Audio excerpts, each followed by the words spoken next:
过接下来要留意杨柳台风的威胁，目前已经达到了轻台上限，最快今天晚上就会转成中台，路径也往南修，可能会成为穿心台。目前是预估可能从花莲一带登陆，最快周二发布海路径。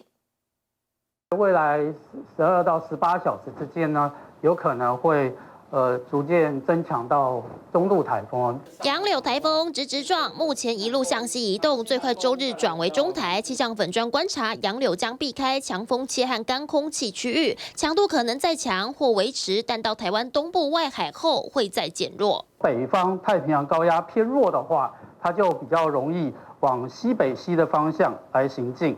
那如果说太平洋高压的势力相对来讲比较强的话，它就可能相对往比较偏西的方向来行进。路径上相比清晨原先预测也更加难修，甚至可能成为穿心台。目前预估花莲、新竹、苗栗侵袭率最高近80%，宜兰78%，台中也有74%，双北、桃园也都达70%以上。但路径上还得看高压强弱，进一步影响走势。目前包含台湾、日本、韩国都预测可能在宜花一带登陆，而 AI 模式则更往南偏，辉达、谷歌、华为等都预估在花东以南登陆。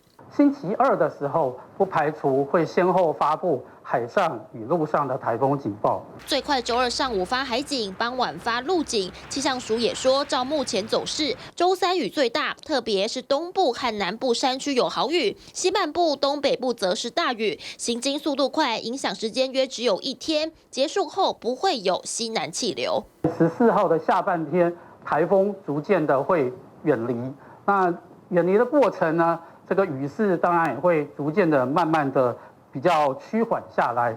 只是台风影响过程中，沿海风浪也大，周一将是路径变化关键，也影响台湾侵袭程度。TVBS 新闻球场张慧仙台报道。只是对于台南还有嘉义地区的民众，杨柳台风如果真的侵台，恐怕是雪上加霜。除了因为当地还有许多屋顶还来不及修缮，甚至还有石棉瓦堆放在路边10几公尺，里头是有装着危害健康的石棉纤维，还没被清运，所以让居民也是忧心忡忡。风对这激过来是因为开始跳。但那次台风都过了1个多月，但台南后壁仍有建物，风灾后变成了开放式空间，屋顶都破了大洞。利用假日，志工到场，急着要抢修补救。真正都叫了已经叫遐久啊，心内会惊呀，因为拄了一摆啊。另外，七股区的西寮里这栋传统平房，虽然已经用帆布覆盖，但受损的屋顶至今仍开着天窗，只留下一根根的木质骨架。煞袂烦恼，尽量较紧的啦，紧来打通。民众会这么担心，都是因为杨柳台风预计最快周二就会影响台湾，破损的家园都还没修好，恐怕又得面临2次伤害。一定要加固。那另外各区一定要盘点收容所团队进驻，来尽快帮民众先强打帆布，先做好这一块防水的措施。另外，嘉义埔子这户民宅更惨，全部房间抬头都是蓝天白云，有些空间甚至只有一堵围墙。2个房间，我跟哥哥的房间。不但房子剩下墙壁，家具财物全毁，一家3口遭外界收容，如今又有台风逼近，已经累到心死。应该也没什么好损失了，我已经搞得差不多了。而灾民苦恼的还有路边整排的太空包，因为里头装的都是损坏的石棉瓦，担心风吹日晒导致危害健康的石棉纤维四处飘散。来公所登记之后，我们会把这些所有的资料送到那个环保局。根据市府及中央统计，需要清除的石棉瓦分别有1万吨及10万吨，但截至9号才清运了不到1000吨。因此，除了市府紧急提供太空包、防护物资，民代也协调中央资源来增加清除量能，希望赶在下次台风前减少民众损失。TVBS 新闻南部综合报道。民进党立委王义川日前因为粉底液发言事件，引发了绿营正反两派的论战。不过一波未平，一波又起。性平部主任黎艳荣被起底丈夫是香港人，被要求下台。而先前怒告性平部的民进党发言人卓冠廷，这回的态度转为保守。在地的立委他都没有出过声音。咱问杨友好讲，这个案子你赞不赞成？专业上要来协助啦。民进党立委王一川到南投挺茶农开直播，也要助攻罢免国民党立委。我是王一川委员，王川麦哥来了啦，那个赶快去帮那个赖清德去道歉，也跟卢秀燕市长道歉，不要来这边蹭我啦。油耗开酸，以为来中部是要为日前的粉底液事件跟台中市长卢秀燕道歉，不过王一川在直播上只字未提，只是在新民部公开批评为厌女台派后，引发同派系民进党发言人卓冠廷怒杠性平部，随后性平部发2次声明，似乎也没平息。性平部主任李彦荣脸书被灌爆，网友要他向王一川道歉外，更被肉搜老公是香港人，有被渗透，可能已不适任在民进党任职。原来他们在2019年4月结婚，老公就是香港的电子工程师。就不做评论了哈，因为我相信每一个人他自己的家人或自己的先生太太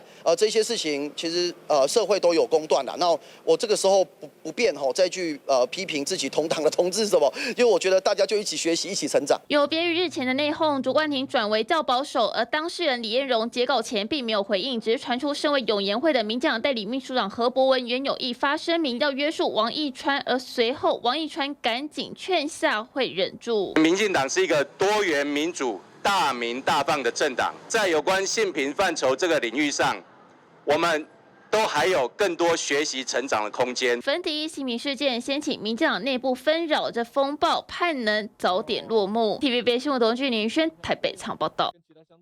民众党今天举行了6周年党庆暨党代表大会，针对2年的条款的存废呢，黄国昌在表决前喊话，已经和柯文哲约定好只做2年，最终由党代表共同讨论后决议不交付表决，这也代表着现任8席立委任期是到明年1月31号。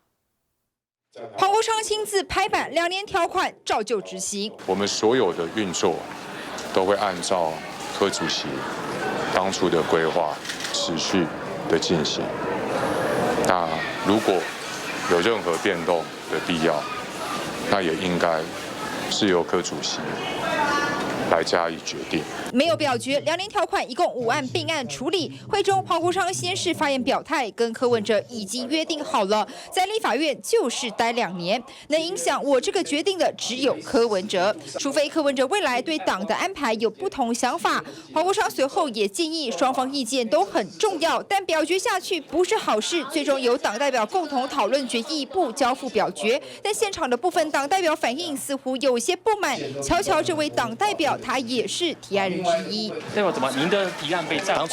党主席发言，感想。没有啦，这个统一问他们。今年1月，主席短暂出来的时候，我们又再度见面长谈，把台湾民众党继续发展成更为壮大本土第3势力政党，我们有完全的默契。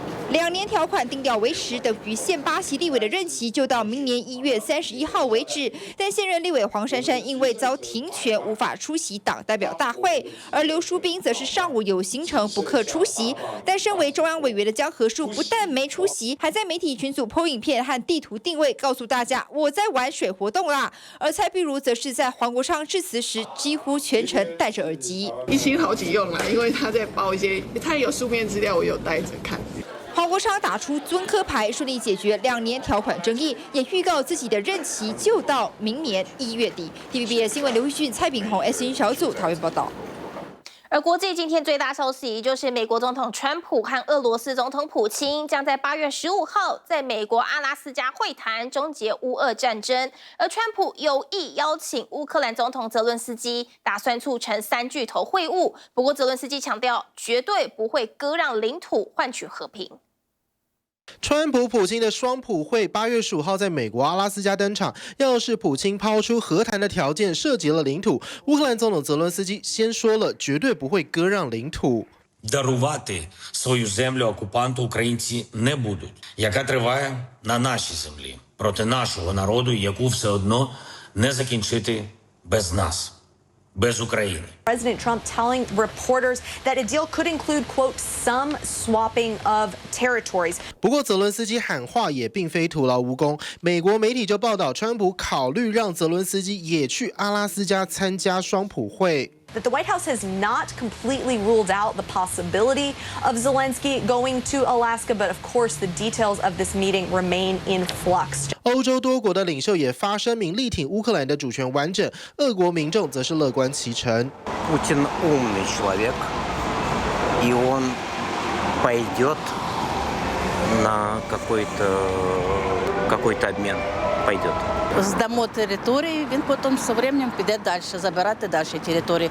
Ну, моя думка не здавати, а там як рішать. 乌克兰人深信割地事情如抱薪救火的道理。而话说回来，川普邀请普京踏上的阿拉斯加，1867年被美国买走之前，曾经是俄国领土，这对普京来说也有回归故土的政治意涵。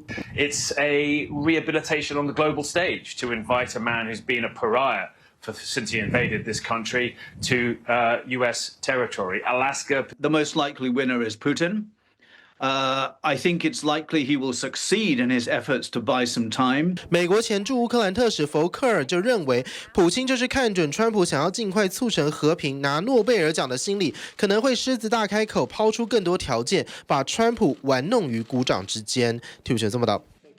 只是对于这场双普会，有外媒就分析说，基辅似乎正缓步走向战败。他们认为15号的这场峰会条件可能全面倾向莫斯科。不过这又是怎么一回事呢？我们要把时间交给记者叶凤伟。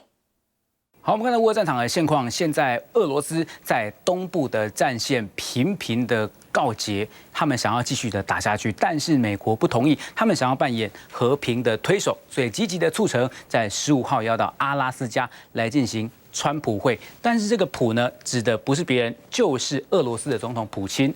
在这次的会谈，他们希望可以促成双方的和谈。那选在阿拉斯加这个地点，其实是比较有历史性的意义，因为阿拉斯加过去其实属于俄罗斯的土地，一直到1967年才用720万美金的代价出售给美国，所以这个地方对于双方而言别具意义。那这一次的这个谈话，川普的特使的构想是希望说可以要求乌克兰让出顿内茨克还有卢甘斯克等剩余的一些城市，因为这些地方呢其实已经被俄罗斯的军队部分的占领了，所以他们希望说可以透过协调的方式迫使乌克兰让出土地。那但是这两个城市其实还有很多的乌克兰居民是住在这边的，所以对于住在这边的乌克兰平民来说，他们当然不能够接受。所以乌克兰总统泽伦斯基也说，他们拒绝割让土地，也极力的安抚军方还有百姓。但是对于俄罗斯来说呢，他们现在是挺过了川普的第3波威胁危机，暂时得以解除，而且呢，他们在东部的战线是频频获得优势，也是一直告捷，所以这也是10年来俄罗斯首次获得美方的邀请，要在阿拉斯加来跟美国总统会面。所以 CNN 也分析说，现在在乌俄战事上面呢，乌克兰正一步步的走向战败。北韩有一名脱北者在上个月底从汉江水域漂流10个小时游入南韩，最后被南韩的军方成功救起。这也是南韩总统李在明上任之后第2起的脱北案例。不过李在明上任之后呢，其实也不断的对北韩释出善意。上任之后苦心想促成两韩和解的李在明，在上周着手拆除前线的20座新战大神宫之后，北韩也终于释出善意。북한군이 전방 일부 지역에서 대남 확성기를 철거하고 있는 활동을 식별했다고 밝혔습니다. 韩联社认为，北韩此举或许也是在回应要在18号登场的韩美以之自由之盾联合军演，其中半数的野外机动训练延后到9月才实施。 이재명 정부의 선제적인 대북 유화 조치에 북한이 잇따라 화답 양상을 보이는 것을 두고 남북관계 개선을 위한 청신호가 아니냐는 관측이 나옵니다. 而两韩近期又传脱北者，一名北韩男子日前身绑保丽龙，在汉江中立水域北方漂流。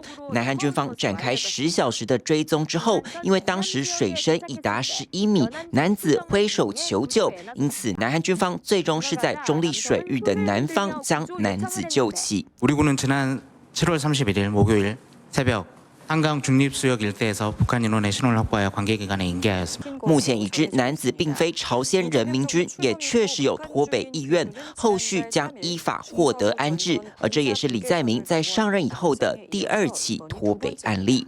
TVBS 新闻综合报道。而这几天国际金价创新高又暴跌，因为传出美国总统川普对进口美国1公斤金条课关税，一度让黄金期货价飙到每盎司3534.10美元，来到历史新高。直到官员澄清不会课关税，才回跌。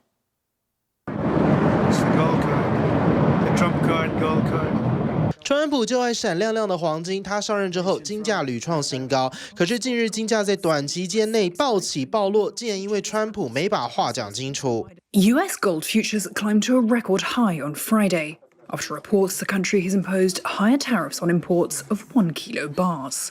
本来投资人都以为黄金不会被课关税，不过上周四有媒体报道，美国海关发函给瑞士的金链商，说1公斤的金条进口到美国要课关税。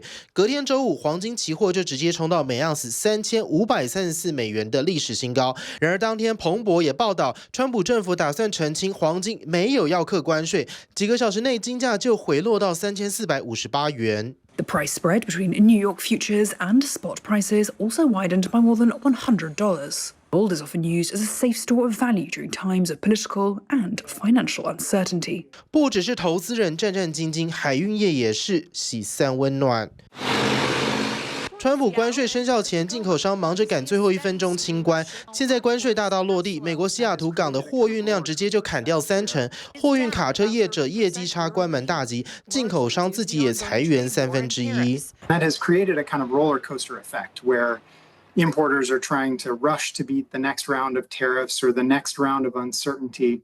And as a result, it's created this kind of up and down flow at the ports. 而中国大陆生产的摇头公仔同样因为关税成本越卖越赔钱。An example of this can be seen in these popular collectible toys called Funko Pop, based in Everett. The latest earnings report from the company shows that they are reporting a $41 million loss and 22% sales drop. 世界贸易组织将2026年全球商品贸易的成长率从原先的2.5%下调到1.8%，显示关税的负面效益已经浮现了。就是这么到。受关税影响的当然还有车子，因为截至6月底 ，Toyota 营业收入减少了超过30亿美元，是受影响最严重的车商。其次是福斯、福特等等的，而且特斯拉也中枪，亏损多少呢？我们把时间继续交给凤伟。受到川普关税影响最大的产业之一就是汽车的制造商。到今年第1季为止呢，其实损失最严重的车厂，第1名就是 Toyota， 第2名是福斯，再来是通用、福特还有本田。其中在第1名的 Toyota 呢，他们在第1季的损失就来到了30亿美金的规模。但是这样的影响呢，不单单是针对日系的车厂，因为这日本他们的税率是15%嘛。那包括在美国周边的加拿大还有墨西哥，他们整车的税率也来到25%。那要知道，美国的3大车厂，包括福特、包括这通用等等，他们的一些零组件很多都是来自加拿大还有墨西哥，所以也直接的冲击到美国的汽车产业。同时，包括电动车、特斯拉等等的，因为他们电池的零组件都需要进口，都需要被课税，所以影响都还是蛮大的。特斯拉他们统计到今年为止呢，他们的关税成本达到了3亿美金，而且后续还有可能会有更多的问题浮现。那所以专家也评估说，接下来要怎么样可以降低关税的成本？当然就是把产线拉回到美国境内。不过把产能拉回到美国要花的是时间，你要做装配厂可能都要3到5年，而且你建制的经费都要超过10亿到20亿美金之间。所以最后这成本恐怕还是消费者要来吸收。恐怕也要掏越来越多钱的，还有医疗支出费用。因为根据卫福部统计，自费医疗负担比率是高达了35.7%，高于许多的多数先进国家。尤其癌症发生率提高，人口老化，还有医疗科技进步，健保给付有限，所以许多新药还有新技术都需要自费。从这边到这边这么长。拉开衣服，肚皮上一条深深可见的伤疤，是孟先生抗癌开刀的深刻记忆。多年前罹患胃癌，动刀切除大半个胃之后，已经退休的他，对于整个医疗规划更有想法。那第一次开大刀住了整整10天，我的保险理赔超过我的支出了。因为那时候就有那个我们的健保实际付不了太多钱。孟先生是名退休族，早在1980年代左右就跟太太有保险概念，先后投保寿险跟医疗险。孟先生身体健康，工作多年，从未使用医疗险，但在50、60岁因为癌症开始使用到医疗险，才发现医疗支出的确是一笔不小费用。当初是帮儿女买的保险一样，我们是认为说减轻儿女的负担嘛。那个没想到自己真的用上，而且一用了2次。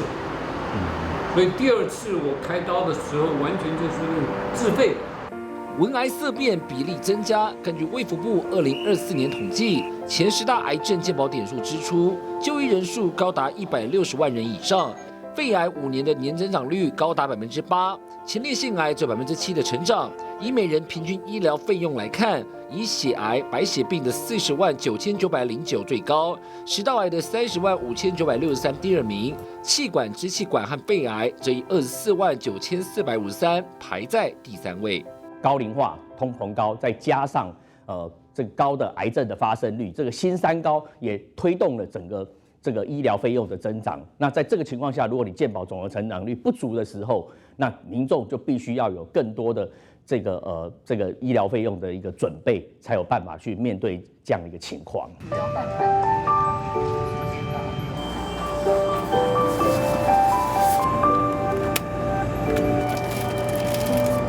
药师忙碌把药品分类，医院内各式各样药品和病患各种不同的病症有关。随着医疗科技进步，现在自费项目跟医药材也跟着增多。可能像最近比较热门的减重的方面的话，会是一个自费项目的。另外还有像一些健保还没有在给付的范围内比较少见的疾病，或者说是癌症方也有可能上是自费的项目。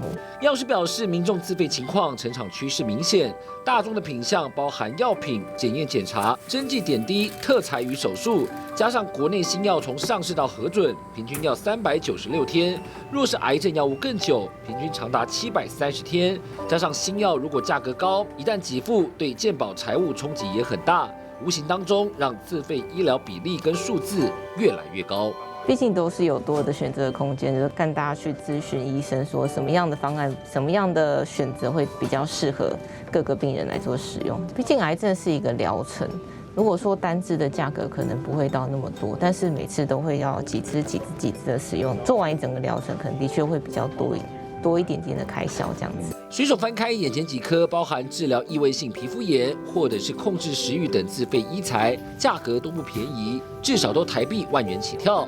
根据卫福部数据，以自费医疗负担比率来看，台湾跟其他国家相比，台湾比例35.7%，高于韩国33.7%，英国16%，日本12.8%，美国11%，法国则是9.4%。台湾以自费负担来看，数字的确比较高。新科技跟新的药物不断的推陈出新，那新药跟新科技就会推动整个医疗费用的增长。但是在另外一方面，如果我们今天健保的总额成长率是不足的，那健保总额成长率不足的话，在资源有限的情况之下，我们就没有办法快速的把新的科技跟新医疗纳入到我们健保的给付来。